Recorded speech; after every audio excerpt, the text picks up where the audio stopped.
the biggest problem with talking about this, of course, as soon as you start talking about it, you're just creating another story. You're just telling another story, a different story. A person is the disconnection, is the separation, is that distance. So as me, I'm always disconnected. And so I'm always trying to connect. So I'm always looking for, okay, how will I connect? How will I feel connected to the whole? How will I become whole? Because I feel small. It's very much to do with smallness and insignificance. I've got to make my life complete. It's that incompleteness. And so that you could say that's the sense of disconnect, that incompleteness. And so the message isn't that you can become complete. That's the dreadful bit of the message. The wonderful bit is that it's already complete. You are the sense, so that the sense of being me and the sense of incompleteness are one and the same. Yeah, because I'm always differentiating between, I look at other things and they're not me.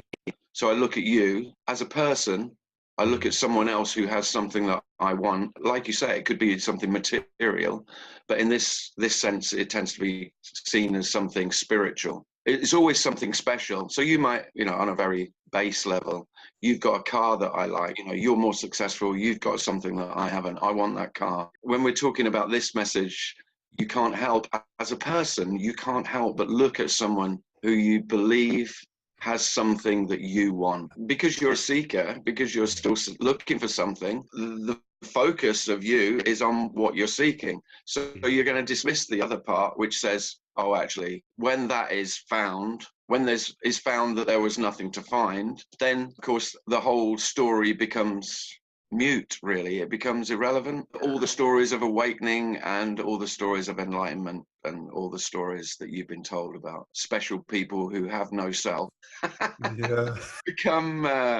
become funny, but they're not funny for the seeker.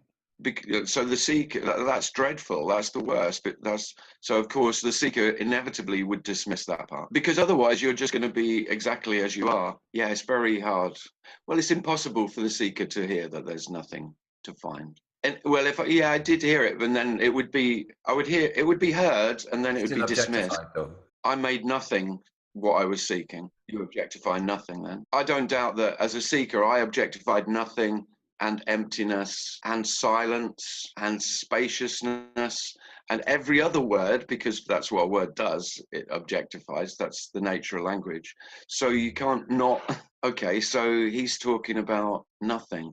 So that's what I'm after. So that's what I'm looking for. So that, you don't hear nothing as nothing. You hear nothing as something. Yeah, you can't not do that. Nothing is the best attempt to say exactly as it is. That's all nothing really means. So when all the speakers, the majority of speakers are talking about this and they talk about nothing, they're trying to convey what I try and convey is that it's just as it is. That's nothing. So nothing more. There isn't something extra. There isn't something additional to what is. There is only everything as it is. And that is already.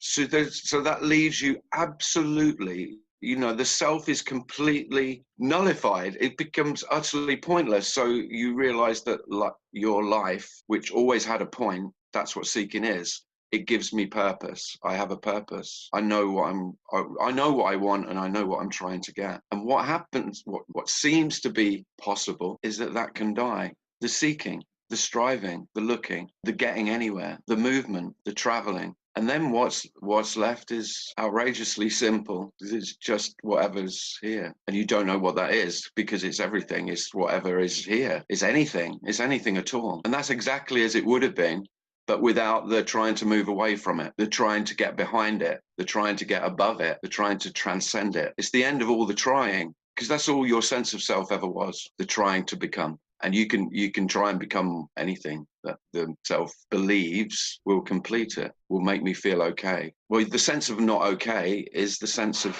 you. You are the sense of not okay, that occasionally feels okay when it has a sense that it's achieved something that it was aiming for. So it tried to get something, it gets it, it feels okay. It might even feel elated and ecstatic, oh shit, now I'm really getting somewhere. Yeah, I've got, that's it. Oh, now, yeah, I'm moving in the right path. I was going the wrong way. I was lost. Now I know my path. Now I know my destiny. You know, all kinds of stories that me makes about the mistakes it's made.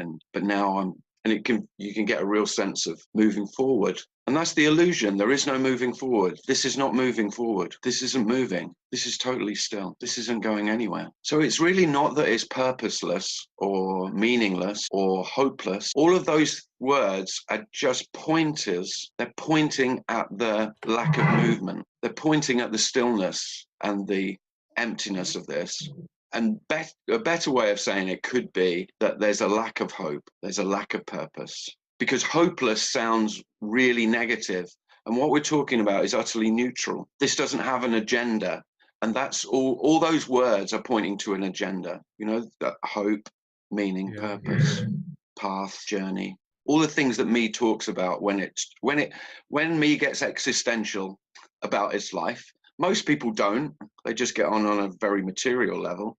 But those of us who, unfortunately, couldn't help but be drawn to existential questions about life, we're always looking at a possible path and a possible journey towards something better. And there's never going to be anything better. Very, very simply, not because of meaninglessness, not because of purposelessness, but because of stillness, because of emptiness, because this it's utterly neutral in that it doesn't have a purpose and it doesn't have a meaning. It is just as it is. The only purpose and meaning is in the actuality, in the appearance, for itself, with nothing outside. And it is that's the biggest wow of all. Yeah, I get why poverty is used. Yeah. And I could say that as well, because it is the loss of everything that was ever yours, including yourself.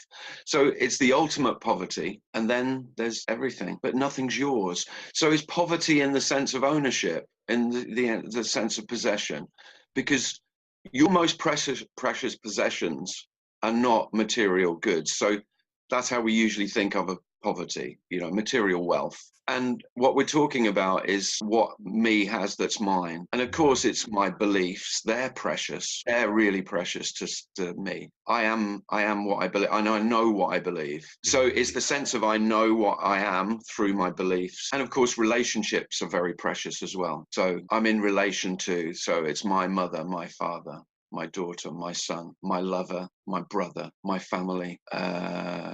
Could be my for a lot of people it's extended, so it's my country, my region, my football team, my everything that you've identified with as you are a part of.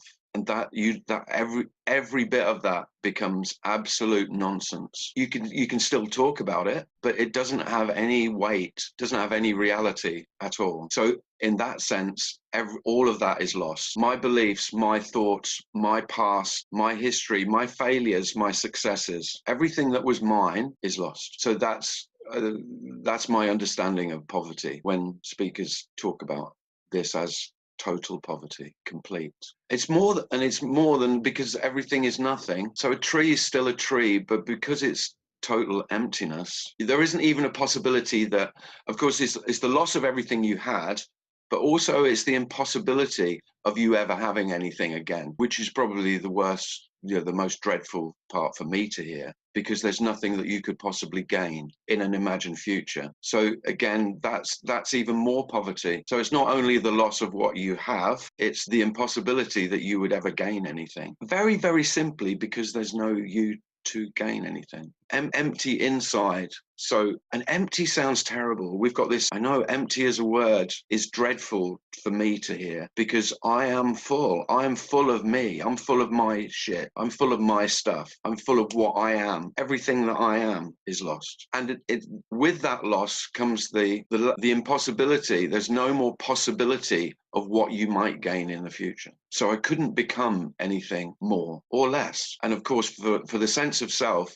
that's really terrifying. It was here, and when I talk to people, they there can be a real overwhelming sense of terror in that. Yeah, and in my story, I was, I think, I was dragged kicking and screaming. Even though, I think most seekers only come near this when they're really tired, when that fatigue, that seeking fatigue. There's no rules about it. For others, there's stories of it being quite spontaneous, sick and tired. Oh, I can remember saying that a lot. Well, I did that, so I'd be the last person to criticize anyone for doing that. You don't want to, me doesn't want to be out of the game. It's redundant. It's out of a job. So of course, when we talk about death, the death of self, the death of ego, the death of me, however it's talked about, of course, there is no death. That bit is the bit that's missed. Just like you were saying, there is no death. There's no one alive. There's no one to die. That's the wonder. That is the absolute will. And the thing is, I get a bodily reaction to that. Like I've got goosebumps all over. That's it. Where do you go with that? Where are you going now? Well, you're going nowhere at all with that. We'll come back to that again. Yeah, literally parks it at the back here somewhere. Yeah. So I don't have to look at it, and off I go again to my next meeting. Just leave it there. You can laugh about it and cry. There's likely to be tears. So the only bit that should be said is the gateless part. There is a real certainty here that there was no walking through a gate though to somewhere else, because the whole idea of a gate is, so I was here, I went through the gate, and now I'm there. That's what a seeker will always hear. So I would never talk about that in that way, because the most obvious, don't ask me how it's obvious, I've no idea, but it is obvious that there was no going through anything. Nothing has to happen in order for this to be as it is. And that's all we're talking about. This is exactly as it is. Obviously, it's just too obvious. It does feel like a loss though. It does feel like a loss, because it's a loss of future and past, which is incredible. Well, it's a loss of present as well. Even ideas of now and presence become laughable. It's freedom already. That's the bit that me doesn't hear. I wouldn't use the word home. And the reason I wouldn't use the word home is because it's a very much a me word, isn't it? Oh, I don't like that word, obviously, because non-duality just implies duality. It's just saying it's not that. Well, of course, if everything is this, of course, there is non-duality includes duality. Yeah. So words become. But I'm less pissy about what words are used than I was.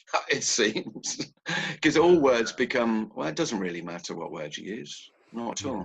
We're not talking about words. What we're talking about is everything, and it's completely empty. So all words are okay. But then in conversation and in order to communicate, then we don't have any other way. We can sit in silence, and silent retreats are popular, aren't they? But no. Well, of course, I like talking, so they're not for me. But I love talking and drinking. So they say if a silent retreat says you can't smoke and drink, I think doesn't sound like a good weekend. No. So that's not drawing me in. But the word home is so heavily laden, because you just think of what home. What does that communicate to us? To a seeker, it says security for one. Place to go, yeah. It says safety, doesn't it? So now I'm safe. Well, that's one good reason it's a bad word, because this is completely and utterly the opposite of that. So it's not a great word for this. Completely neutral, in which feelings of safety and feelings of insecurity they are just totally free to come and go. But I would have liked the word home when I was a seeker, because I wanted that peace, because home sounds like rest. So the reason home, I might use it, and when I could say it's an okay word to use, is because we are talking about rest, because it's the end of anything to do. There's nothing that needs to be done anymore. That isn't the end of doing, but it's the end of the need to be doing. It's the end of that. And that's what it's a vacation that doesn't end or begin. So the word home suggests, okay, I can put my feet up. Yeah. So it's got a sense of that, because I don't need to work anymore. You think of how much me is working on itself and working on its life. So that, in that sense, the word home is not a bad word for the peace and rest in the absence of me. There is a real sense of nothing needs to be done. And then there's complete freedom just for doing to be done as it appears. Doing just appears just the same as everything else. And of course, you can't get it wrong. That's the wonderful thing about that. Doing without me, it can't be wrong, just being done. So it's the end of, so there's nobody getting it wrong or right. Because a lot of, I've said this quite a bit about you can't, one of the great freedoms is you can't get it wrong anymore. But of course, you can't get it right anymore either. Because I did fall into that trap quite a bit. So people get the idea, you say you can't get it wrong anymore, that it sounds as though, so everything's right. No, there's no right. If there's no wrong, there's no right. You can't get it right either. How beautifully freeing is that? So you can't succeed or fail. Wow, that's being at home. That's just, you just got your feet up. You know, that's the opposite of having a Fitbit. Because of course, that's all about success or failure. It's very easy. Life. Yeah, you could say it's the killer, couldn't you? Yeah. But there isn't anyone to die. No birth, no death. Just stories of birth and death. A big part of the freedom is the not wanting, not only does the desire for me to become something else, not only does that die, the desire for you to be other than you are, that's died as well. Now that's wonderful. Because you as a person, me is always wanting others to conform to how I am, to give me what I want, to be how I want you to be, to love me, to accept me, to acknowledge me, to see me, to believe in me, to praise me. It's endless what I want others to be like in relation to me. So, and by the way, that's not just with other human beings. That's with the whole world. I want the world to be how I want it to be. So I can become a green activist and make enemies of those people who are destroying the world and make friends with those who agree with my beliefs, and see, you know, it doesn't have to be religious. I mean, you see it in religion all the time, but because I am my beliefs in a very, and it feels very, in a very real sense, I am my belief of what I am and who I am. I can't help but project that out into the world and try and make the world, which is mainly other people, but also the environment as well, the earth, how it should be. So the end of trying to fix me is the end of trying to fix you, and trying to fix anything and nothing. And so it's, the word perfect is used a lot. I tend not to use it because it's not, I don't know, I feel it's misheard. Because I could say this is perfect as it is, but of course it's obvious if you look around, there's things that could, you know, well, that doesn't look perfect. And there's terrible things that you would naturally wish weren't that way, you know. The horrors, perfect too, though. the horrors of the world. So to call it perfect sounds really terribly callous. You know, children starving, you know, to call it perfect sounds dreadful. So I tend not to use the word perfect. But it is just as it is. Do you see that exactly? That it's already, it's, everything is already allowed. Everything is already accepted, you could say, by no one, by nothing. And so that's love.